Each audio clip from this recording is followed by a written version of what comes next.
Hello students, आज हम 10वीं कक्षा के तीसरे चैप्टर दो चर वाले रैखिक समीकरण युग्म की पहली प्रश्नावली 3.1 को हल करना सीखेंगे। क्वेश्चंस मैंने पहले ही सोल्व कर लिए थे ताकि वीडियो ज़्यादा लंबा ना बने और कम समय में ज़्यादा काम हो सके। तो आइए शुरू करते हैं। पहला क्वेश्चन है, निम्न समस्याओं में रैखिक समीकरणों के युग्म बनाइए और उनके ग्राफीय विधि से हल ज्ञात कीजिए। अब जो इसका पहला पार्ट है वो है, कक्षा 10 के 10 विद्यार्थियों ने एक गणित की पहली प्रतियोगिता में भाग लिया। यदि लड़कियों की संख्या लड़कों की संख्या से 4 अधिक हो तो प्रतियोगिता में भाग लिए लड़कों और लड़कियों की संख्या ज्ञात कीजिए। यहाँ पे हमने लड़कों और लड़कियों की संख्या ज्ञात करनी है, तो लड़कों की संख्या हम x मान लेते हैं, लड़कियों की संख्या y मान लेते हैं। अब जो क्वेश्चन में प्रश्नानुसार है, जो स्टेटमेंट के अंदर दे रखा है, कुल 10 बच्चे हैं, यहाँ पे 10 विद्यार्थी हैं, तो x लड़के हैं और y लड़की हैं, तो कुल जोड़ देते हैं तो यहाँ पे एक समीकरण बन गया x + y = 10।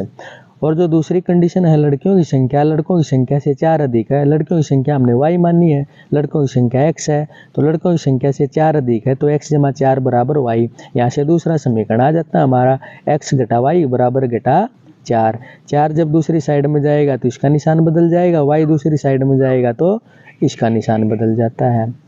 अब जो पहला समीकरण है हमारा x + y = 10, तो यहाँ से हम या तो x को दूसरी साइड में ले जाओ या y को दूसरी साइड में ले जाओ। यहाँ पे मैंने x को ले लिया दूसरी साइड में, तो y = x, y = 10 - x आ गया। अब यहाँ से हम बनाएंगे सारणी। सारणी बनाने के लिए x के जो ऐसे मान रखने हैं कि ना तो ज़्यादा बड़े मान आए ना ज़्यादा छोटे मान आए, जिन्हें हम ग्राफ पेपर पर आसानी से दर्शा सकें। तो जैसे मैंने यहाँ पे x का मान 4 रख लिया है, जैसे x का मान 4 रखा तो 10 में से 4 घटाते हैं तो y का मान 6 बच जाता है। x का मान जैसे मैंने 5 रखा है, यहाँ पे 5 रखते ही 10 में से 5 घटाते हैं तो यहाँ पे y का मान भी 5 बच जाता है। x का मान जैसे मैंने 6 रखा तो 10 में से जब हम 6 घटाते हैं तो y = 4 बच जाता है। इसी प्रकार जो दूसरा समीकरण है, वहाँ से x - y = 4 है, y को जब दूसरी साइड में मैं लेके जाता हूँ तो y जमा का बन जाता है, यहाँ पे इसका निशान बदल जाता है, तो x = 4 जमा y। सेम इसी प्रकार से हम दूसरी सारणी भी बना लेते हैं। तो y का मान जैसे मैंने 0 रखा तो x का मान आ जाता है यहाँ पे -4। y का मान 1 रख दिया तो -4 में जैसे 1 जोड़ा तो -3 बच जाते हैं। y का मान 2 रखते हैं तो -4 जमा 2 = -2, x का मान आ जाता है। तो यहाँ पे 2 सारणियाँ बन जाती हैं। दोनों सारणियों से अब हम यहाँ पे ग्राफ विधि से इस क्वेश्चन को हल करेंगे। तो ये बिंदुओं एक्सिस और वाई एक्सिस हम ग्राफ पेपर पे ले लेते हैं। मैंने प्लेन पेपर पे लिया, ग्राफ पेपर पे थोड़ा आसान हो जाता है इसको सोल्व करने के लिए। तो यहाँ पे जैसे x का मान 6 है तो सबसे बड़ा है जो, तो हमें x का मान 6 या 6 से ज़्यादा तक यहाँ पे बिंदु दर्शा लेते हैं। और यहाँ पे घटा का जो है -4 है, तो -4 या -4 से जो कम जो छोटी संख्या है यहाँ पे हमें x एक्सिस पे दर्शा लेते हैं। y में सबसे बड़ा मान 6 है, तो 6 या 6 से ज़्यादा हम यहाँ पे मान y एक्सिस पे दर्शा लेते हैं, जमा की साइड में ऊपर। और घटा का कोई है ही नहीं तो फिर भी घटा का 1 2 तक हमें ले लेते हैं। अब पहली जो सारणी है इसको हमें यहाँ पे दर्शाएंगे, x = 4 है, y = 6 है, तो x = 4 को या y 6 जितनी ऊंचाई तक हम लेके जाते हैं और इस बिंदु को दर्शा देते हैं x 4 y 6। x 5 को y 5 की ऊंचाई तक हम लेके जाते हैं, ऐसे इसको भी दर्शा देते हैं। x 6 को y 4 जितनी ऊंचाई तक हम लेके जाते हैं, इसको भी दर्शा देते हैं। अब जैसे ये बिंदु एक जैसी अगर एक सीध में आ जाते हैं तो जो हमारी जो सारणी बनी है वो सारणी इसका मतलब सही है, उसके सभी मान सही है। अगर ये बिंदु एक रेखा में नहीं आते हैं तो सारणी में कोई ना कोई मान गलत है, तो हम इसको एक सीधी रेखा से दर्शा देते हैं। और यहाँ पे इसका सारणी की जो समीकरण है उसको भी लिख देते हैं ताकि ये पहचान रहे कि ये रेखा कौन सी समीकरण की है। इसी प्रकार हम जो दूसरा समीकरण हमारा बना है इसमें भी x का मान -4 है, y का मान 0 है, तो x -4 को y 0 तक, तो 0 तो यहीं रहेगा, ये बिंदु यहीं आ जाता है।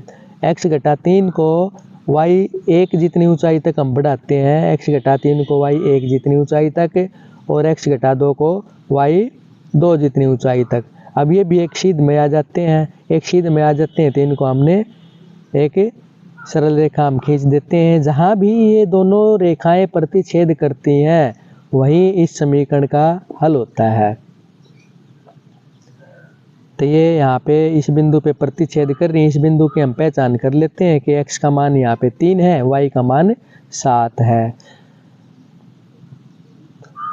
तो हमने x लड़कों की संख्या मानी थी, y लड़कियों की संख्या मानी थी, तो लड़कों की संख्या 3 हो जाती है यहाँ पे और लड़कियों की संख्या 7 हो जाती है। अब इसी का जो अगला पार्ट है सेम इसी प्रकार से इसको भी हल करेंगे। 5 पेंसिल तथा 7 कलमों का कुल मूल्य 50 रुपये है, जबकि 7 पेंसिल और 5 कलमों का कुल मूल्य 40 रुपये है। एक पेंसिल का मूल्य और एक कलम का मूल्य ज्ञात कीजिए। अब यहाँ पे एक पेंसिल और एक कलम का मूल्य ज्ञात करने के लिए पूछा है, तो हम एक पेंसिल का मूल्य तो x रुपये मान लेते हैं, एक कलम का मूल्य y रुपये मान लेते हैं। अब जो प्रश्नानुसार है, जो स्टेटमेंट के अंदर लिख रखा है, एक पेंसिल का हमने x माना है तो 5 पेंसिल का 5x हो जाता है, 7 कलमों का 7y हो जाता है और कुल इनका मूल्य 50 रुपये है, तो बराबर 50 एक समीकरण यहाँ पे बन जाता है। इसी प्रकार से 7x जमा 5y बराबर 46 दूसरा समीकरण बन जाता है। अब जो एक समीकरण है इससे हम सारणी बनाएंगे। 5x जमा 7y बराबर 50, 5x बराबर 50 घटा 7y, 7y को जब दूसरी साइड में ले जाएंगे तो ये घट जाएगा यहाँ पे, और 5 है यहाँ पे गुणा में है तो 5 को हम दूसरी साइड में ले जाएंगे तो ये भाग में आ जाएगा। तो x बराबर 50 घटा 7y सारे के बटे में हम इसके 5 कर देते हैं, भाग में 5 ले लेते हैं ये। अब सारणी जब बनाएंगे हम तो y का मान यहाँ पे हम 5 ले लेते हैं। जैसे ही 5 लिया तो 7 पंजे 35, 50 में से 35 को घटाते हैं 15, 15 बचते हैं, 15 को 5 से भाग करने के बाद x का मान 3 आ जाता है। इसी प्रकार y का मान अगर मैं 0 लेता हूँ तो 0 लेने के बाद 50 में से 0 घटाते हैं, 50 ही बचते हैं और 50 को 5 से भाग करते हैं तो यहाँ पे x का मान 10 आ जाता है। और y का मान अगर 10 लेता हूँ तो 10 सत्ते 70, 10 को 7 से गुणा करने के बाद 70 आ जाता है। 50 में से 70 को घटाएंगे तो घटा के 20 बचते हैं, यहाँ पे घटा वाली संख्या ज़्यादा है तो घटा के 20 बचने के बाद घटा 20 को 5 से भाग करते हैं तो घटा का 4 आ जाता है। यहाँ पे एक सारणी बन जाती है। इसी प्रकार दूसरा जो समीकरण है 7x जमा 5y बराबर 40 है, 7x बराबर 40 में से 5y को हमने घटा दिया है, दूसरी साइड में जाके घट जाता है, 7 गुणा में तो ये भाग में आ गया, तो x बराबर 40 घटा 5y बटे सारे के यहाँ पे 7 आ जाता है। अब इसी प्रकार से दूसरी साइड में y है तो हमने y के ही मान रखने हैं, ना कि x के। तो राइट साइड में जो समीकरण में आता है उसी के हमने चर के मान रखने हैं। तो y है यहाँ पे तो y के मान रखें, y का मान जैसे 5 रख दिया तो 5 पंजे 25, 46 में से 25 गए, 40 में से 25 को जब हम घटाते हैं तो 21 बचते हैं, 21 को 7 से भाग के यहाँ पे x का मान 3 आ जाता है। अब y का मान रख दिया घटा 2, तो 5 और घटा 2, घटा 5 और घटा 2 को गुणा करते हैं तो जमा की संख्या बनती है यहाँ पे, तो जमा का 10 बन जाता है। तो 46 में 10 जोड़ते हैं तो 56 बन गया, 56 को 7 से भाग करते हैं तो x का मान आ गया 8।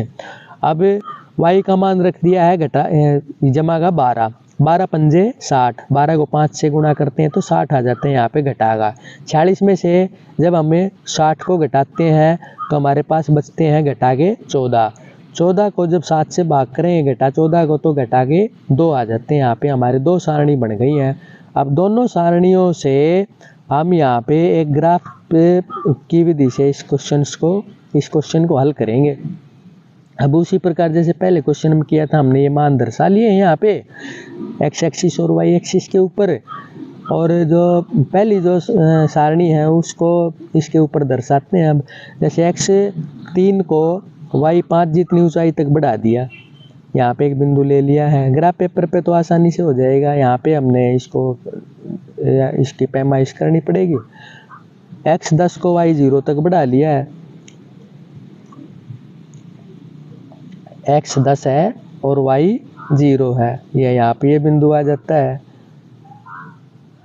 और x घटा 4 को y 10 तक की ऊंचाई तक बढ़ा लेना है,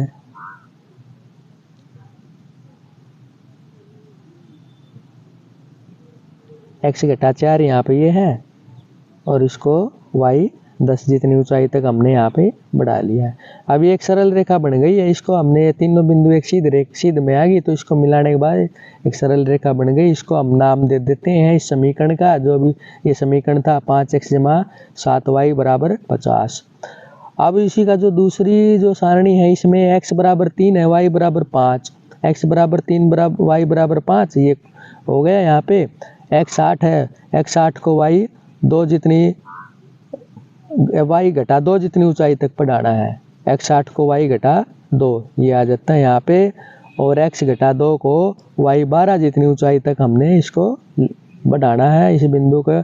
अब ये भी एक सीधी रेखा में आ जाते हैं तो इनको भी हम मिला देते हैं। जहाँ भी ये दोनों रेखाएं प्रतिच्छेद करती हैं वही समीकरण का हल हो जाता है। तो यहाँ पे x = 3 है और y = 5 है। तो हमने पेंसिल का मूल्य तो x रुपये माना था, x का मान यहाँ पे 3 आता है तो एक पेंसिल का मूल्य x रुपये और एक कलम का मूल्य y रुपये। अब इसी का जो दूसरा क्वेश्चन है इसी के अंदर पूछा है अनुपातों A1/A2, B1/B2 और C1/C2 की तुलना कर ज्ञात कीजिए कि निम्न समीकरण युग्म द्वारा निरूपित रेखाएं एक बिंदु पर प्रतिच्छेद करती हैं, समांतर हैं अथवा संपाती हैं।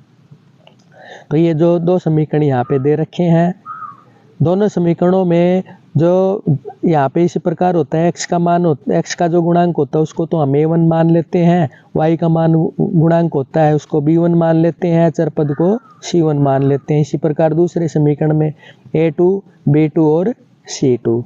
अब यहाँ पे A1/A2 जैसे हम निकाला तो 5/7 आ जाता है, B1/B2 निकाला घटा 4/6, हम इसको 2 से जब भाग करते हैं तो घटा 2/3 आ गए यहाँ पे। अब A1/A2 B1/B2 के बराबर नहीं है, यहाँ पे ये बराबर नहीं आया है तो इसका मतलब क्या होगा, समीकरण युग्म द्वारा निरूपित रेखाएं एक बिंदु पर प्रतिच्छेद करती हैं।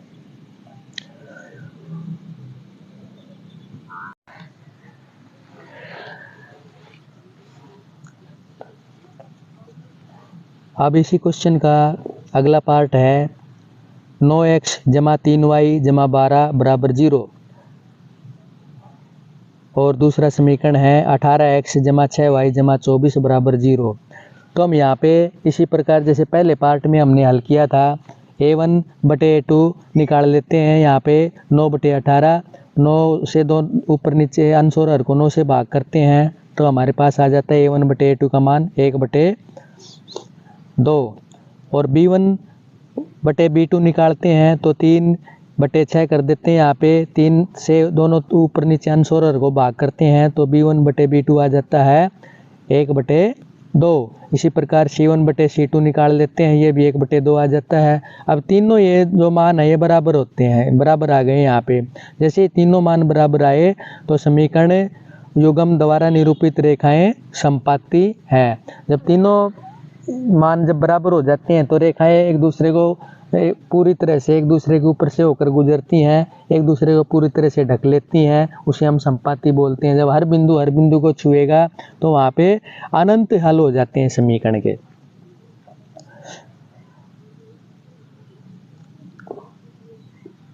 अब इसका तीसरा जो पार्ट है 6x = 3y = 10 = 0 एक समीकरण है। दूसरा समीकरण बन जाता है 2x = y = 9 = 0। यहाँ पे भी हम A1/A2 निकाल लेते हैं, 6 को 6/2 भाग करते हैं तो 3/1 आ जाता है। B1/B2 निकाल देते हैं, घटा 3/1 भाग करते हैं तो 3/1 आ जाता है और C1/C2 निकालते हैं 10/9। अब यहाँ पे A1/A2 बराबर B1/B2 है तो और C1/C2 के ये बराबर नहीं है। तो इस प्रकार की जो कंडीशन आती है उसमें समीकरण युग्म द्वारा निरूपित रेखाएं समांतर होती हैं। अब वीडियो काफ़ी लंबा हो गया है, बाकी क्वेश्चन अगले वीडियो में करेंगे।